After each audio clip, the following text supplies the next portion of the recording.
everyone, and welcome to a special edition of Laker Connections live from the WTOP 10 perch overlooking the Deborah F. Stanley Ice Arena and Convocation Hall. I'm Jared Wakefield, and he is Thomas Turgeon. It's almost like a holiday in Oswego. It's Whiteout Eve. It is Whiteout Eve. Oswego Plattsburgh coming to the Deb tomorrow night, Friday at 7 o'clock, and it's going to be a fun-filled event. We're switching things up a little bit. We're here on the perch instead of in the studio.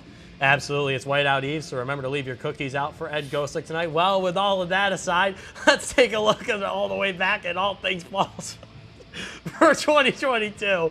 The season has just wrapped up, and Thomas, it was a roller coaster year for our fall sports friends. I don't even know where we're going with this, but we kick things off with the most recent, as Oswego State would be eliminated from the SUNYAC playoffs at the hands, or claws rather, of the Cortland Red Dragons. They'll go the distance in overtime before falling by a final score of 2-0. Nonetheless, this team has been positive, getting their first above 500 record since 2016. Jared, I mean, it's a tough circumstance for the team, but they take a lot of positives away from this year. Yeah, absolutely. I mean, this is a huge year, as you talked about. You know, getting back over 500, that's a huge hump for a lot of teams in Oswego women's soccer. Finally able to put everything back together. How about Perry Anderson, sophomore transfer coming in, and Perry really stepped up for this team. You know, in any sport where you got someone tending the goal, a goalkeeper is always a huge factor. And Anderson, really solid all year. And, you know, while it didn't go perfectly for women's soccer, they got to the playoffs. They had a playoff run. They were above 500. You know, for a lot of teams, that's a pretty solid year, and that's something for women's soccer to build on. And one of the things that you definitely have to take note of, I think you had 3-3-3 in the conference play, 3 wins, 3 losses, 3 ties. I mean, everything comes in threes, but you don't want this in this case for Oswego State. I mean, you take a lower seed because of those 3 ties. I mean, at the end of the day, they struggled to find the back of the net in conference play, so I really think that was a big factor in going against Cortland. Cortland, the better team overall statistically wise, but they really pushed them to the brink. Oswego outshot them going into that second half of overtime and pushed them, but Cortland, that first goal, really just a pinpoint placement. Yeah, that first goal, I mean, we were watching it live. It was just an absolute beauty goal. And then Cortland doing a really good job of playing keep away, not letting Oswego really get to work in the kitchen. They took the pots and pans right away from them. But Cortland, you know, they're able to get a breakaway. They're able to get around Perry Anderson. A great slide tackle play, but just a little bit in the wrong spot. Perry unable to come up with it. Cortland wins 2-0, but a good effort for Oswego women's soccer. However, there is no postseason pomp and circumstance for the Oswego State men's soccer team. The Lakers came oh so close to making the playoffs, but ended up just outside of the top 6 that transferred to the postseason. Lakers needed a single point to tie Plattsburgh for the final spot, and another point could have easily put them in without having to deal with a tie. Unfortunately for the Lakers, 2 ties against Fredonia and Geneseo helped put the bow on their season. They finished the year with an overall record of 5-8-2. Despite missing the SUNYAC playoffs, Thomas, there's still some progress they can take into next year. Yeah, absolutely. This team, a lot of their class is in that junior class, and the majority of their team that really provide the benefactors. But you look on the defensive end, Caleb Bunsky graduating. He was really that backbone of that defensive core. But in goaltending, you really didn't have as much consistency. Matt Darpino got about half the starts. Andre Borgiuli getting the start and the other half for Oswego. So you got an A and B goaltender option for Oswego State, but then you bring in guys like Kyle Genrich, Kyle Hanner, and among numerous others where they kind of hold down the fort for Dan Kane and company going up to next year. You know, it's going to be interesting to see what they do in net as well. And, you know, we talk about how big of a deal goalkeepers are, you know, and they bounced around a little bit. They had Darpino in for a while, then Borgiuli came in. Both of them played pretty well. I don't think either of them played themselves out of spot all year. Darpino, a little bit older, he gets the nod at the end of the year. So that's something Oswego State can take in. You know, some positives. You know, Caleb Munsky sets a program record. Most games played with the program. So some takeaways, but no magic like they had last year. But next year, as you said, a lot of returners. They can make something happen. Yeah, and you saw a little bit throughout the year where injuries were kind of an issue. The team didn't really have that instinct that they had and the ball luck that they had compared to the year before. I mean, you saw the year before they got all the way to the final with wins against New Paltz and Oneonta in the playoffs to get them all the way to that point, then, but eventually falling to Cortland. It was the same thing this year. Cortland just overall the better team in the overall conference. Yeah, and I mean, you know, that's kind of how it worked out. You know, Oswego really unable to kind of recreate that magic, and you know, last year special run, this year didn't happen. Yeah, absolutely. Didn't happen. But we'll keep things rolling with some volleyball down at Max Zeal, where Oswego State would fall in the semifinals against Geneseo on Tuesday. The Lakers finished 17-11 overall this year and 5-4 in the SUNYAC Conference. Toby Wren's first year at the program, where he had a good start, but we'll be losing some key names in the lineup next season. Jared, I mean, you look at a couple of the names of that team that really carried the workload for this team. I think it's going to be some big shoes to fill going into next season for Toby Renz' second year at the program. Absolutely. This is a pretty good year for Toby Renz. He gets volleyball back to the playoffs, gets them back to a winning record. But there's still work to be done. That's kind of, been the recurring theme with fall sports this year. Making progress, still work that needs to be done. We take a look at players like Kaylee Troy and Allie Natalie. The defensive specialist, the liberos, really good on the defensive side of the ball with Diggs. Those are two players that are gone. So you're going to have a big holes in the backcourt. You're going to need to find someone to wear the yellow shirt next year and swap into that role as well. But the good news for them is that they still have young players heading into their senior year and junior year. You have Carson Felicio, Georgia Ferry, and a whole bunch of others. And, that team looks stellar this year. So if they can build on the communication that they learned last year, which was something that was missing last year in 2021, this year they really communicated very, very well. But if they can build on that, get a good recruiting class, they could go a little bit further in the playoffs. I think their depth was definitely an issue. I mean, you look at players like Sydney Schifriller pretty much in every set and every serve, really, for this team. But you mentioned Georgia Ferry coming back, one of the key players on that defensive end. So many blocks, so many opportunities that she generated for Oswego State on the offense as well as the defense. So, I mean, you look at this team, you have a couple returners coming back that were key to your run going into the playoffs against Geneseo, but at the end of the day, you're going to have to beat some of those teams, the Cortlands, the New Pulses, and quite frankly, the Geneseos. You go and push them to a fifth set in the regular season, you go back down there again a couple weeks later and then get swept. Yeah, that's a tough way to end the season for sure, but got to the playoffs. Last but not least, the Oswego State field hockey team wrapped up their season after they marauded the Morrisville Mustangs by a final score of 7-0. It was their first SUNYAC win of the year and boosted the Lakers to an even 500, finishing the season 8-8. It was also the final game for Coach Heather Moore, but Moore's not going anywhere. Moore will become the Associate Athletic Director for Oswego Athletics.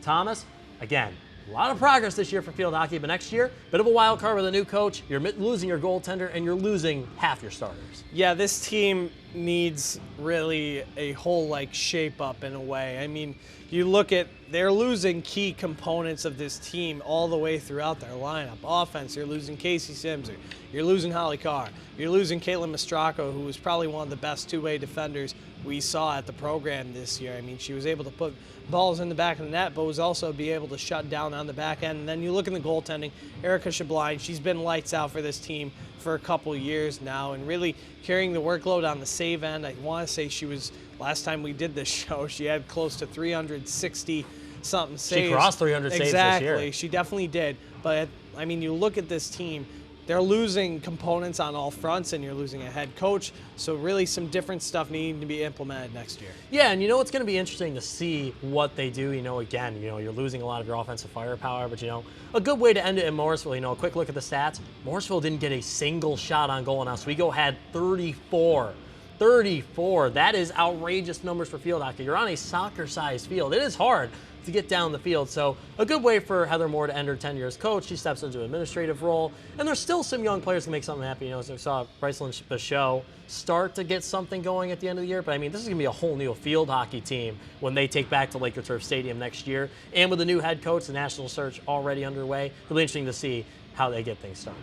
Yeah, most definitely a team that we're going to look forward to in the fall. But when we come back, it's going to be the Wheelhouse Wire right here on WTOP 10. We'll be right back.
Hey guys, it's me, Isabella Gomez, filling in for Smokey Bear because he's got more to say than just... Only you can prevent wildfires. Like, if you're outside enjoying a barbecue, don't let a hamburger distract you from fire safety. Make sure you aren't dumping your hot coals or ashes onto the ground because that could start a wildfire.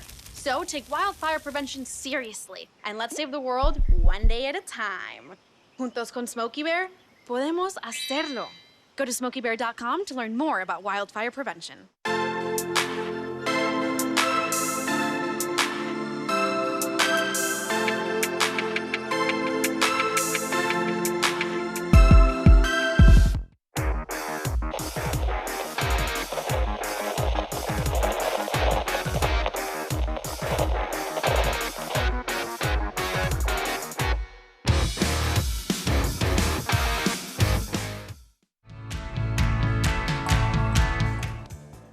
Welcome back to Laker Connections right here on WTOP 10.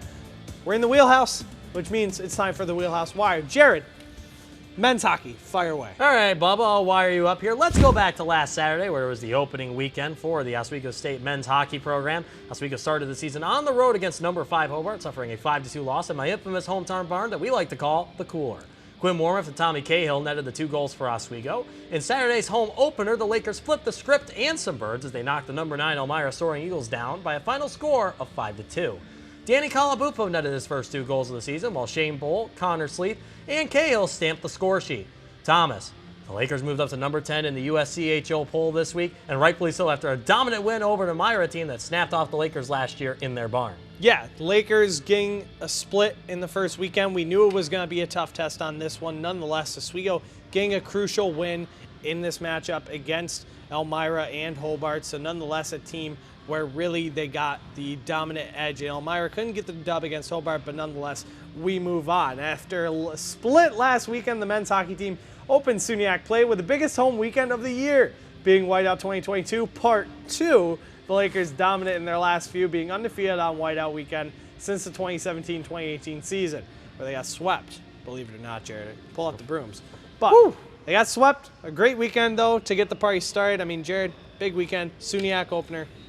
Big deal. Absolutely. You got the North Country teams coming down, a battle of the Peas. You got Plattsburgh and Potsdam, 2 teams. You know, Plattsburgh, first time Oswego faced them last year, they tied 2-2. Potsdam, Oswego was able to capture both times. Potsdam has Connor Green in net, and Green, very solid net miner. He's always proven tricky for any team to get around, let alone the Lakers in the SUNYAC. Be interesting to see what Plattsburgh does this year. They've had a lot of roster turnover. It's the SUNYAC opener for both teams, so that's a big storyline heading into this weekend. Coverage right here on WTOP tomorrow.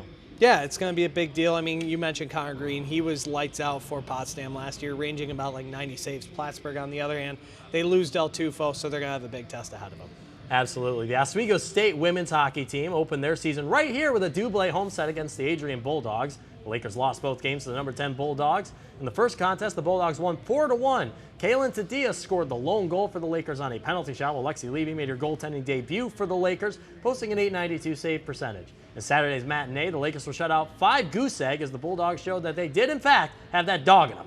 Bubba Turg, this isn't the way the Lakers wanted to skate into the season. No, it wasn't. But you look at this team, I mean, they go in, they lose their captains on the year. They lost Shine Kennedy, who wasn't an actual captain on the jersey itself, but definitely a leader in that locker room. And it was apparent. This team looked like they were off sync just by a smidge in this aspect. I mean, you play the number 12 team in the country. They returned a lot of their really key scorers, and it showed in those matchups.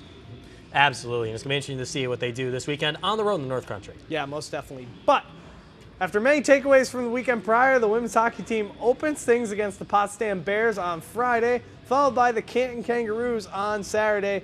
This is the weekend you really have to turn things around. You open up new HL play for Oswego State going against these 2 teams. Canton didn't make the playoffs last year and struggled at the end of the year. Potsdam, the Megan Teachout revenge game, I guess. We don't really want to talk about it, but nonetheless, it has to be brought up. It's a big game for Oswego to really get things on the right track. Absolutely. And, you know, this is a story of 2 teams that have been getting better. Potsdam and Canton, big hockey towns. You got St. Lawrence University and Clarkson up there, D1 programs, men's and women's. So that makes things a whole lot more interesting. Potsdam, a team that's been slowly getting better. Canton, I'd argue, has been good. It's just the way with the new HL. 4 teams make the playoffs, and Canton happened to be the 1 team out. Canton is a good program. I expect Canton to be really strong this year.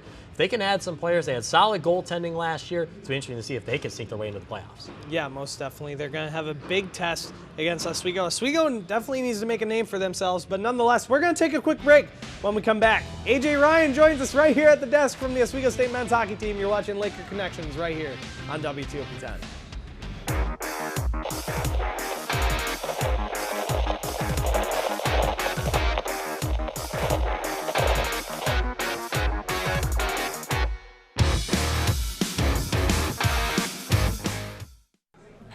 Put the keys down, Kevin. But I'm gonna drive home. There are several warning signs present that you shouldn't be driving. I guess I have really been looking for love in this dating app. Yep, I'm definitely gonna call a ride home.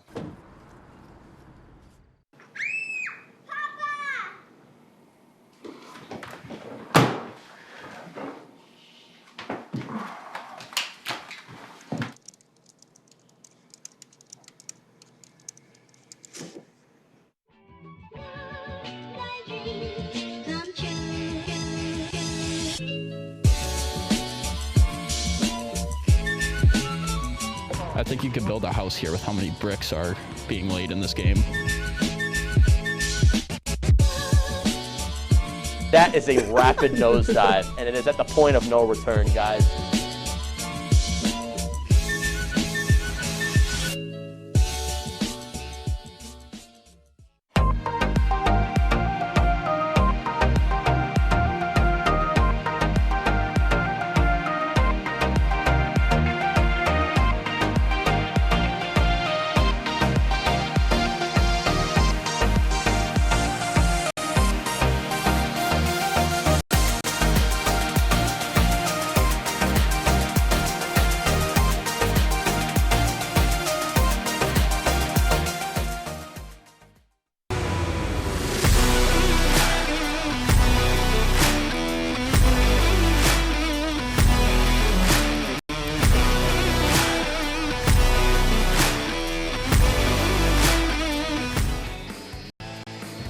Welcome back to Laker Connections right here on WTOP 10. We're in the Perch. We're in the hockey arena, so we had to get a hockey player. And who else but number 27 for the Lakers, AJ Ryan. AJ, welcome aboard. Thanks for having me. Really appreciate it. So obviously, last year, your first year playing hockey here, you play in whiteout and you get to score in whiteout too. So, on the hockey side, talk me through those emotions, packed barn, everybody going crazy, towels everywhere. Talk me through it. It's a pretty cool event. Coming to Oswego, it's a Division III program, but coming from Ontario, you get a lot of us just because of the whiteout game and the fans and stuff. It's pretty cool coming out of that tunnel. And last year was pretty cool. I got to score with 3 minutes left in the game, so it was pretty cool. It's a great first experience, and can't wait for tomorrow. So one of the questions I have, you mentioned being from Ontario. Talk about really the camaraderie from a bunch of guys from Canada in the lineup. The funny part is I don't know how many of our class, I think there's 17 now, and I played against 12 of them once we went to the Ontario Junior Hockey League. So we kind of all knew each other coming to here, just like from playing against each other. So you kind of know each other in a way, but the camaraderie, it's fun. It's a Canadian sport, we like to think, and the American guys were glad they could tag along because they all bring a good aspect to it too. So, we like to talk hockey, but we also like to have a little bit of fun. So, one of the things that's always fun about hockey is the pregame rituals and stuff. Do you do anything, crazy? Anybody in the locker room got something wild that they do? No, I don't think anyone. I mean, the goalies always have a weird one. I just tape my sticks above, right where you walk in there at probably 4:50, and then all our meetings start, and then we have team warm-ups and everything that go on. So no one does anything crazy. I know couple guys sit out till the last minute and then they get ready with 5 minutes left, but that's probably the craziest stuff other than the goalies. Out of all the practices you guys have had so far, I mean, you guys have a lot of guys that really bring the energy for even being 8 o'clock in the morning skates. I know I wasn't one of them when I played, but who's really that one guy that really brings the energy even though it's bright and early in the morning? You can Besides Eddie, of course. Yes, Eddie. Eddie is our number one, but Ryan Dickinson, he's a loud guy. He loves waking up. He loves hockey. I mean, we all love hockey, but he's always out there yelling and screaming and having a good time at 7:30 in the morning. So it's a lot of fun when he's out there yelling and screaming. that's all. Yeah, I mean, I totally get that. You know, we've been a couple practices, seen Dickie get out there and scream right away. In practice, you know, we know Coach Ed Gosick. We talked to Eddie. You know, he says a lot of funny things. You know, what's your favorite Gosick quote? And it's not sideboards. It's not sideboards. Every morning when we walk in the arena at 6:45, he always gives us a morning, boys, right from his desk. So that's a go-to. He's always seeing his happy, smiley face when we wake up this morning. Bob Chattel comes into the coaching staff this year. Just talk about what he's brought into the team so far. He's brought a lot. We didn't do a lot of individual skills last year. So Bobby has a group of guys out every day, extra stuff, video. He brings a lot to this team, and obviously the season didn't start the way we wanted to, but against Elmira, you kind of see how Bobby can help with all the individual skills stuff. So he's a very big aspect to our team, and we're very grateful to have him. What's your pregame meal go-to? Like, you know, what's in the pots and pans when we're getting ready to go? Chicken parmesan. Chicken parm? Chicken parmesan. We're lucky enough where we get fed here. Oh, there you go. So it's the same meal every time. It's chicken parmesan. Get that Oswego chicken patty with the sauce and the cheese and all that? Not that one, but no. That's what it was at the dining hall. Yeah, I mean, I've never been to the dining hall. It's fair. Hey. I mean, one of the questions that we always ask when it comes to people coming in is what brought you to Oswego?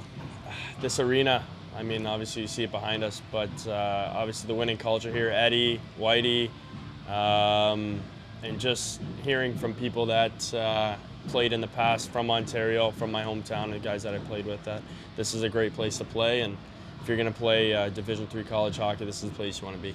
Awesome. Well, AJ, thank you very much for coming on. That'll do it for this segment here on Laker Connections with AJ Ryan. Don't go anywhere when we come back, because it's time to scream. Laker Showdown up next.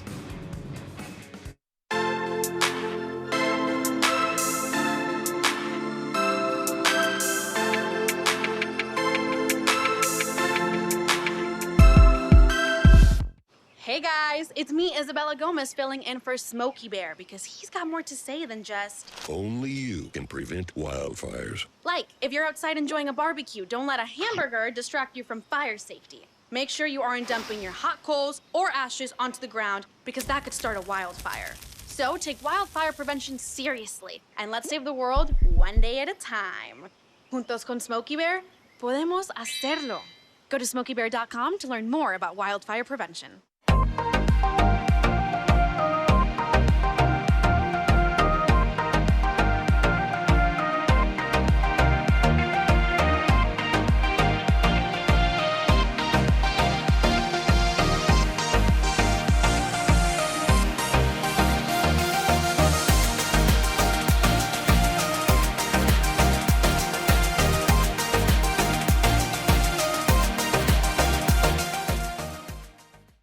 When I was in foster care, I never knew when I would have to move, so I always had my suitcase ready to go. Then one day, I was adopted. My new parents opened their hearts and home to me. My parents cook my favorite breakfast for me every morning. My parents take me on trips I never thought I would go on. They gave me a home and an even better reason to use that suitcase. My parents aren't perfect, but they're perfect for me.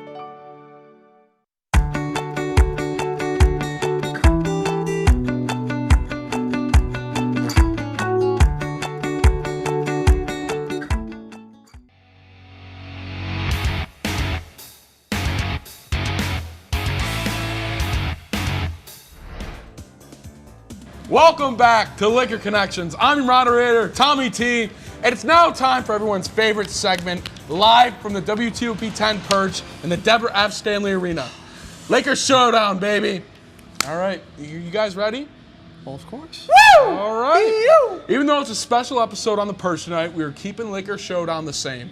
These two men will scream and shout why their answer to my question is better than their opponents. Are you guys ready? Oh. You just asked me. I know, it's been a long day. Go ahead, Tommy, take it away. Go again. All right, the men's Laker hockey team is currently 1-1 on the season and had 2 games against ranked opponents last weekend. In these games, we have seen them play well as a team and have had 4 different goal scorers for their first 6 goals. Guys, with a big game coming up, who will step up and stand out for this team? All right, I flipped the coin off screen and Turge is getting this. Okay. Yeah! All right, I'm gonna go with the big man, Tommy Cahill. He's had goals in 2 straight. I think he's really been a breakout player for this team. I mean, you look back in January, he's one of those guys where he didn't show much in the fall, came back in the spring, started averaging almost a point per game, getting that consistency going, and then he really carried it over into this year. He got a goal on Friday against Hobart. He got a goal on Saturday against Elmira, so I'm sure he'll be a huge player this year. Let me get in here, Bubby. You know, I got to go with you a little bit because Tommy Cahill, you know, a strong player, one of my favorite players on this program. But what about Shane Bull? Shane Bull, a forward, moving back to the defense. First game as a defenseman in NCAA D3. 2 points, a goal. The first goal for Oswego and an assist, a clapper from the blue line. Shane Bull looking outstanding as a defenseman, moving back from forward. Shane Bull, he can do it all. Grabbing the bull by the horns. Oh, grabbing the bull by the horns, indeed. I'm going Jared on this one. You know, the line change is pretty impressive. He's standing out right now. Okay. We'll go on to some women's hockey, though. They had a rough weekend last week, losing back-to-back games to Adrian. Between the 2 games, they got outscored 9-1 in the 2-game span. Gentlemen, should we be overreacting, underreacting, or do we have the right reaction for these 2 losses? All right, Wakefield, take it away. You know, I'm usually a voice of calm and reason, but I'm not going to lie, I am a bit overreacting. I mean, they put up 1 goal, and their 1 goal was a penalty shot. That's not good. I mean, this is a team that they played well against on the road. You know, we've heard good things from practice this week. It seems like things are gelling a bit better, but that is hitting the ground with some unsharpened blades right there. That's like going out with some T-blades. Not good. Well, I'm gonna have to disagree. I think it's in the middle. It's not a go crazy, go ballistic. It's not a game where you gotta freak out. It's the number 12 team in the country. They're returning players like Reagan Petrowski, Una Bellin, who's averaging pretty much a point per game. There's 5 different people on that team averaging a point per game. Oswego State, they lost that chemistry going in, but as cliche as it is to say, goals win games, but defense wins championships, and their goaltending really struggled because their defense really didn't help them out that game. I'm going Turge on this one. And I got to agree with that. I can't even yell at him for this one. He's right. He hit all the solid points that we needed on that. You know, it's tough. But, you know what? We're going to end things on a light note here in the Deb. Halloween is come and gone. We saw many costumes here in Oswego over the weekend. Us 2 dressed up as Blue Mountain State, Alex Byrne and Thad Castle. I don't know, best costumes of the weekend maybe. But with that said, we have seen many of the same costumes every year. In your opinion, what is the most overused Halloween costume this year only? This year only. I'm going to have to go with the White Claw cans and stuff like that. I mean, they're very simplistic. They're very basic. It's something that you see almost far too much, and they've been trying to change it up, but we get it. We know what it is. We know what you're trying to be. Try and do something different. It's just really, really bad. It's really bad. It's horrible. I just change it up. Make me laugh. Have something comedical. Look, even though that wasn't a word. Let me get in here, okay? It's not a word. And this is this is all I gotta say. I opened Instagram on November 1st, and I saw 5 different Woody and Buzz Lightyears. And it's all over the place, and I don't know what's going on. Sometimes they look like Buzz Lightyear and Woody are missing a few pieces. Sometimes, you know, they're going full accuracy all together. But, like, it's a cool costume, like, you know, once or twice. But I saw it, like, 10 times on Halloween weekend here in Oswego. I saw it a lot on Instagram. You know, I respect it. I love Toy Story, good movie, but, like, too much. Too much. I don't want to think about Woody and Buzz Lightyear like that. I saw it way too much. I think you're right. I'm not going to lie. It's so There was a lot of Woody and Buzz Lightyear. So many. And I'm sorry to the people that did it. Sorry, Zach Newsomo, but... I mean, it's a good costume. But, you know, I'm going to go with Jared on this one. Fair. I didn't see a lot of White Claws, but I saw some. The Twisted Teas. Yeah. There were a lot of the Twisted Tea rip-offs from Spirit Halloween. There were some breathalyzers out there, too. Yeah, some breathalyzers. There was some breathalyzers, too. But, you know, nonetheless, that's going to wrap up our Whiteout special. From the guys in the back, assistant producers Brian Burrows and Alex Brooks, director Jacob Bradley, all the guys up here, and our floor manager Sam Keeney operating the cameras tonight. We wish you guys a great night, and we'll see you tomorrow. Puck drop starting at 7, pregame at 6. Have a good night.